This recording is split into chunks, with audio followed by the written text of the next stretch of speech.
Burn के जिस topic पर बात करेंगे वो है पैथोफिजियोलॉजी या बर्न।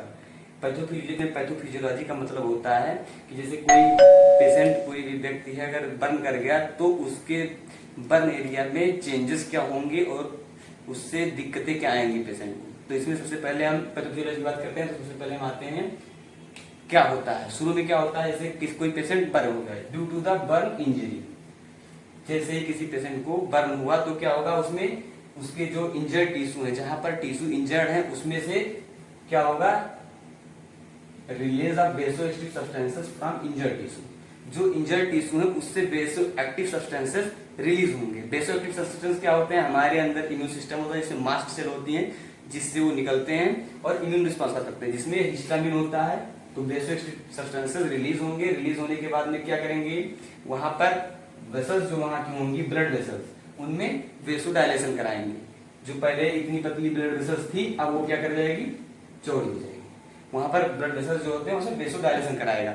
जब वेसोडायलेशन हो जाएगा तो क्या होगा, ब्लड वेसल्स जो कि मोटी हो गई तो वहां पर ब्लड का सर्कुलेशन बढ़ जाएगा। तो वहां पर ब्लड का सर्कुलेशन जिससे कि बढ़ेगा, और जब ब्लड का सर्कुलेशन बढ़ेगा तो ब्लड में ही आरबीसी, डब्ल्यूबीसी, प्लेटलेट सब है।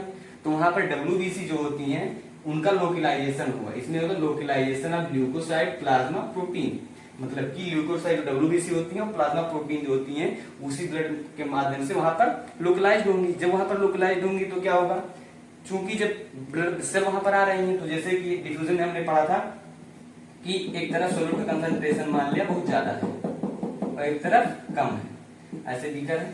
तो यहाँ से जहां पर सोल्यूट का कंसंट्रेशन ज्यादा है वहां पर ब्लड, यहाँ पर वाटर की बात करें तो वाटर डिफ्यूज होता है हाई कंसंट्रेशन ऑफ सोल्यूट की तरफ, लो कंसंट्रेशन ऑफ सोल्यूट से डिफ्यूज होता है। तो यहाँ पर भी सेम यही होगा कि जब जहां पर डब्ल्यूबीसी प्लाज्मा प्रोटीन गई तो वहां पर जो हमारा फ्लूइड है वो वहां से ब्लड वेसल से बाहर आ जाएगा।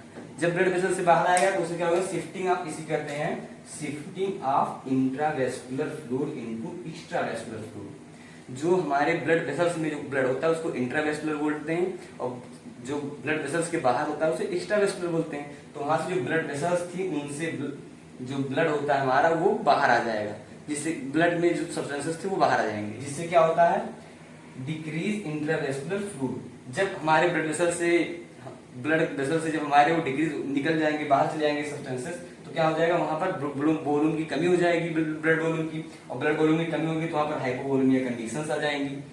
हाइपोवोलेमिया कंडीशन आएगी तो हार्ट चूंकि हमारा होता है तो हार्ट में क्या होता है कि हमारे हार्ट से पंपिंग होता है, और जब ब्लड वेसल्स में हार्ट ब्लड ही नहीं है तो ब्लड नहीं है तो पंपिंग सही से नहीं कर पाएगा, कार्डियक आउटपुट घट जाएगा हमारा।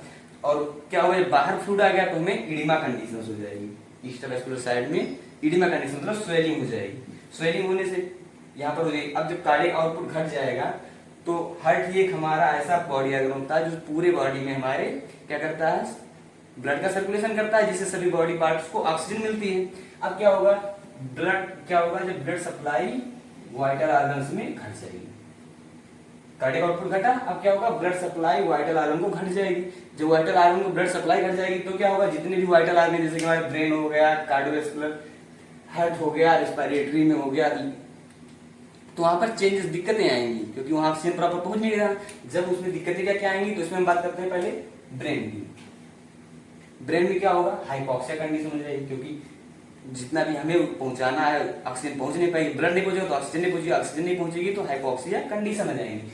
हाइपोक्सिया कंडीशन होगी तो क्या होगा, सेल जो होंगी वहां की ऑक्सीजन की डिमांड पूरी नहीं हो पाएगी तो डेथ होने लगी, नेक्रोसिस होने लगा सेल्स में, सेल में नेक्रोसिस होगा तो ब्रेन डेथ हो जाएगी और पेशेंट कोमा में चला जाएगा और लास्ट में डेथ हो जाएगी पेशेंट की। ये कंडीशंस आ सकती हैं। दूसरा क्या होता है, अगर हम बात करें कार्डियोवैस्कुलर की, कार्डियोवैस्कुलर में क्या होता है, कार्डियक आउटपुट घट जाता है क्योंकि जो फ्लूइड था वो बाहर चला गया है तो कार्डियक आउटपुट घट जाता है। हाइपोवोलेमिक शॉक हो जाता है पेशेंट को, क्योंकि अचानक में फ्लूइड अचानक में निकल जाता है तो वहां पर फ्लूइड कम हो जाता है, इससे हाइपोवोलेमिक शॉक भी हो सकता है, जिसका हाइपोटेंशन हो जाएगा, जिससे हाइपोटेंशन पेशेंट के बॉडी कंडीशन में जनरेट हो जाएंगी। और तीसरा अगर आते हैं रेस्पिरेटरी सिस्टम की बात करें तो रेस्पिरेटरी सिस्टम में क्या होता है, जैसे कोई पेशेंट है जला, और जब जल रहा होता है तो क्या होता है, वो इनहेल कर लग, जो आसपास की इन्वायरमेंट की एयर है वो क्या होती है, वार्म होती है, तो कंटिन्यू इनहेल कर रहा है, तो जल रहा है तो रिस्पायरेशन रेट तेज होती है, रिस्पायरेशन रेट तेज है, वो जल्दी जल्दी क्या करता है, सांसें लेता है अंदर और बाहर छोड़ता है, तो जिससे क्या होता है, वार्म एयर जो अंदर जाकर के जो ट्रेकिया होती है हमारी, ट्रेकिया उसकी उसकी जो इनर लेयर होती है उसको क्या करेगी, इनर लेयर को वो डैमेज कर देगी। जब इनर लेयर डैमेज हो जाएगी तो वहां पर भी क्या होगा, इन्फ्लामेटरी रिएक्शंस होंगे और ब्लड, जो भी ब्लड वेसल्स हमारी हैं वहां की वो रप्चर होंगी, वहां पर फिर वहां पर भी हिस्टामिन का सिक्रेशन होगा और स्वेलिंग हो जाएगी। जब स्वेलिंग वहां पर होगी तो फिर वहां पर भी ऑब्स्ट्रक्शन होने लगेगा। हमारी जो होती है यहाँ पर inhalation of burn, inhalation burn, अगर इनहेलेशन बर्न है तो इडिमा इन ब्रांकोस्पाज्म हो जाएगा। जब वहां पर ब्रांकाई हमारे स्पाज्म कर जाएंगे, जब स्पाज्म कर जाएंगे तो उससे ऑब्स्ट्रक्शन इन एयरवे हो जाएगा। जो हमारा एयरवे था उसमें ऑब्स्ट्रक्शन हो जाएगा। जब एयरवे में ऑब्स्ट्रक्शन होगा तो ऑब्स्ट्रक्शन होगा तो जिससे होगा तो क्या हो जाएगा, अंदर में हमारी एल्वियोलाई जो थी, जैसे यही लंग्स है, बात करें हम, ये एल्वियोलाई है, माना हमने ऐसे बना दिया, ये एल्वियोलाई थी, यहाँ पे ऑब्स्ट्रक्शन हो गया, ये ट्रेकिया थी, यहाँ ऑब्स्ट्रक्शन हो गया, एल्वियोलाई है, यहाँ से ब्लड वेसल्स गई नहीं, ठीक है, यहाँ पे ब्लड बह रहा है, चूंकि यहाँ से एक्सचेंज होता है CO2 O2 का, यहाँ की जो एयर पहले से है उनको एब्जॉर्ब कर लेगा ब्लड वेसल्स में, जब चली जाएंगी, जब ब्लड वेसल चली जाएंगी यहाँ पर एयर की कमी हो जाएगी, और जब कमी होगी तो क्या होगा, यहाँ पर बाहर से चूंकि ब्लॉकेज है तो यहाँ पर सक्शन क्रिएट होगा, जिससे सक्शन की वजह से एल्वियोलाई होती हैं वो श्रिंक कर जाएंगी, और जब एल्वियोलाई श्रिंक कर जाएंगी तो वहां पर फिर इस कंडीशन को बोलते हैं, पूरा लंग जो होता है वो सारी एल्वियोलाई श्रिंक कर जाएंगी और वहां पर एटलेक्टिस कंडीशन आ जाती है। इसके बाद में हम बात करते हैं रिस्पिरेटरी सिस्टम हो गया, इसके बाद एक और सिस्टम होता है, इसमें होता है यूरिनरी सिस्टम। तो यूरिनरी सिस्टम में क्या क्या चेंजेस होते हैं हम उसको देख लेते हैं एक बार। सबसे पहले क्या हुआ, इतना आपको समझ में आया होगा, इसके बाद हम यूरिनरी सिस्टम की बात करते हैं।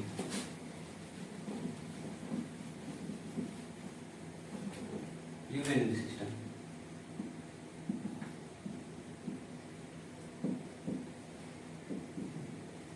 अब यूरिनरी सिस्टम में क्या होता है, हमारा कार्डियक आउटपुट सबसे पहले क्या होता है, कार्डियक आउटपुट डिक्रीज हो जाएगा। जब कार्डियक आउटपुट डिक्रीज हुआ था बर्न की कंडीशन से वहां पर, अब जब कार्डियक आउटपुट डिक्रीज हुआ था तो यहाँ पर क्या होगा, जो किडनी को ब्लड जाना चाहिए वो जा नहीं पाएगा, जिससे क्या हो जाएगा, ग्लोमेरुलर फिल्ट्रेशन रेट GFR वो डिक्रीज कर जाएगा। जब ग्लोमेरुलर फिल्ट्रेशन रेट डिक्रीज हो जाएगा तो वहां पर यूरिन का फॉर्मेशन नहीं होगा, यूरिन फॉर्मेशन क्यों नहीं होगा, क्योंकि जब GFR घटेगा तो ब्लड हाइड्रोस्टेटिक प्रेशर घट जाएगा, ब्लड हाइड्रोस्टेटिक, वहां पर जब ब्लड हाइड्रोस्टेटिक प्रेशर घट जाएगा तो इससे क्या होता है, वहां पर यूरिन, वहां जो फिल्ट्रेशन रेट होती है वो फिल्ट्रेशन घट जाएगा तो यूरिन का फॉर्मेशन वहां पर नहीं हो पाएगा। जो यूरिन का फॉर्मेशन है तो यहाँ पर फिर इस कारण से क्या हो जाता है, एक्यूट रीनल फेलियर, जिससे acute renal failure condition patient में देखने को मिल जाती है। तो गैस्ट्रोइंटेस्टाइनल सिस्टम की बात करें,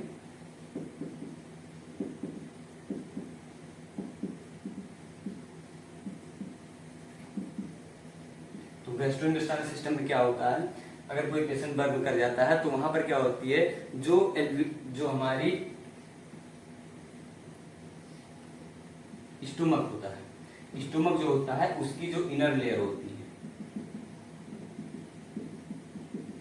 म्यूकोसा लेयर, जो हमारी म्यूकोसा लेयर होती है, म्यूकोसा लेयर होती है, उसमें क्या होता है, उसमें सिक्रीशंस होते हैं वो घट जाते हैं, सूख जाती है, ड्राई हो जाती है। जब म्यूकोसा सूख जाती है, ड्राई हो जाती है तो वहां पर क्या होता है, कर्निंग अल्सर हो जाता है पेशेंट को। तो बर्न में अगर गैस्ट्रोइंटेस्टाइनल सिस्टम बात करेंगे तो वहां पर कर्निंग अल्सर हो जाता है, और पेरिस्टाल्सिस मूवमेंट, जो हमारे पेरिस्टाल्सिस मूवमेंट होती है जिसके कारण जो हमारा फूड पार्टिकल होता है इंटेस्टाइन में, अगर उन पेरिस्टाल्सिस मूवमेंट के थ्रू आगे बढ़ता है तो वहां पर पेरिस्टाल्सिस की मूवमेंट भी घट जाती है। और दूसरी क्या कहते हैं, कर्निंग अल्सर,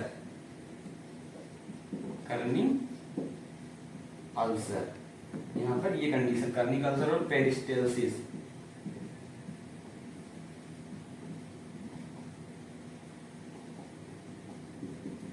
पेरिस्टाल्सिस मूवमेंट घट जाएगा, कर्निंग अल्सर हो जाएगा इस कंडीशन में। एक बार हम पैथोफिजियोलॉजी को फिर से ऐसे रिकॉल कर लेते हैं। तो इसमें सबसे पहले क्या होता है, हमने देखा था इससे कोई पेशेंट बर्न हुआ, तो बर्न होने से क्या होता है, वहां के जो टिश्यू बर्न हुए वो बर्न टिश्यू क्या होते हैं, साइकोएक्टिव सब्सटेंसेस को रिलीज करते हैं, जिसमें हिस्टामिन, प्रोस्टाग्लैंडिन, साइटोकाइनिन्स आते हैं, और क्या करते हैं, वेसोडायलेशन कराते हैं। और जब वेसोडायलेशन होता है तो वहां पर क्या होता है, वेसल्स डायलेट करती हैं तो वहां पर ब्लड भरता है, और ब्लड आता है, और ब्लड आने से वहां पर WBC और प्रोटीन जो होते हैं, प्लाज्मा प्रोटीन होती है वो आती है, जिससे कि वहां पर फ्लूइड जो होता है इंट्रावेस्कुलर से एक्स्ट्रावेस्कुलर में शिफ्ट हो जाता है, जिससे कि एडिमा कंडीशन आ जाती है। और जब इंट्रावेस्कुलर से एक्स्ट्रावेस्कुलर में फ्लूइड शिफ्ट होता है तो वहां पर क्या होता है कि कार्डियक जो आउटपुट होता है वो घट जाता है, क्योंकि जो ब्लड वेसल्स थी उनमें ब्लड कम हो गया। और जब कार्डियक आउटपुट घट जाएगा तो वहां पर हमारे बॉडी में जितने भी वाइटल ऑर्गन हैं उनमें प्रॉपर मात्रा में ऑक्सीजन पहुंच नहीं पाएगी, क्योंकि सर्कुलेशन सिस्टम गड़बड़ हो गया। तो वहां पर सभी जितने भी बॉडी ऑर्गन्स होते हैं, जैसे ब्रेन हो गया, किडनी हो गई, हार्ट हो गया, इन सब में प्रॉब्लम्स आएंगी। तो क्या क्या प्रॉब्लम्स आएंगी, ब्रेन के फंक्शन इम्पेयर्ड हो जाएंगे, जिससे कि ब्रेन में होगा हाइपोक्सिया कंडीशंस हो जाएगी, जिससे कि नेक्रोसिस ऑफ सेल्स होने लगेगी। नेक्रोसिस के बाद उसकी सेल डेथ हो जाएगी, कोमा में पेशेंट जा सकता है और लास्ट में सेल डेथ हो जाती है। अब हम बात करते हैं रिस्पायरेटरी सिस्टम की। तो रिस्पायरेटरी में क्या था कि कोई बर्न हुआ जैसे कि, तो उसमें क्या होगा, इनहेलेशन बर्न होता है। इनहेलेशन बर्न क्या होता है, इनहेल कर जाता है, वार्म एयर जो होती है वो इनहेल हो जाती है। जब इनहेल हो जाएगी तो वहां पर क्या होगा, जो इनर में लेयर होती है वहां पर रप्चर हो जाती है। रप्चर हो जाएगी तो वहां पर भी इन्फ्लेमेटरी रिएक्शंस होंगे, जिससे कि ब्रांकोस्पासम होने लगता है। जब ब्रांकोस्पासम होता है तो ऑब्स्ट्रक्शन हो जाता है, और ऑब्स्ट्रक्शन होता है तो एल्वियोलाई क्या होती है, जो एल्वियोलाई में एयर था वो तो वहां पर ब्लड में चला जाएगा, लेकिन वहां पर जो बाद में बाहर से एयर जाएगी नहीं, तो वहां पर क्या हो जाएगा, अंदर की जो एयर थी वो निकल जाएगी, वहां पर सक्शन क्रिएट हो जाएगा। सक्शन क्रिएट होने से वहां पर एल्वियोलाई होती है कोलैप्स कर जाते हैं और अटलेक्टेसिस कंडीशन जनरेट हो जाती है। अब हम बात करते हैं यूरिनरी सिस्टम की। तो यूरिनरी सिस्टम में क्या होगा, जब कार्डियक आउटपुट घट गया तो वहां पर ग्लोमेरुलस फिल्ट्रेशन रेट घट जाएगा, क्योंकि प्रॉपर जब पहुंच ही नहीं रहा है, एफरेंट आर्टेरियोल में पहुंच ही नहीं रहा है ब्लड, तो फिर वहां पर ग्लोमेरुलस फिल्ट्रेशन रेट घट जाएगा। जब ग्लोमेरुलस फिल्ट्रेशन रेट घटेगा तो वहां पर जो फिल्ट्रेशन होगी वो घट जाएगी और यूरिन का फॉर्मेशन रुक जाएगा, जिससे कि acute renal failure condition patient में देखने को मिलेगी। उसके बाद में हम बात करते हैं जीआईटी की, गैस्ट्रोइंटेस्टाइनल सिस्टम की। तो गैस्ट्रोइंटेस्टाइनल ट्रैक्ट में क्या होगा, जो इनर लेयर होती है, म्यूकोसा होती है, वो जल जाएगी। जब इनर म्यूकोसा लेयर जो होती है वो ड्राई हो जाएगी, और ड्राई होगी तो क्या होगा, इनर म्यूकोसा लेयर के ड्राई होने से क्या होगा कि वहां पर पेरिस्टाल्सिस मूवमेंट जो होती है इंटेस्टाइन में, जीआईटी में पेरिस्टाल्सिस मूवमेंट घट जाएगी, जिससे कि प्रॉब्लम्स आएंगी, जैसे कॉन्स्टिपेशन हो सकता है पेशेंट को। और फिर दूसरा हुआ कि उसकी इनर लेयर घटने से वहां पर कर्लिंग अल्सर हो जाता है।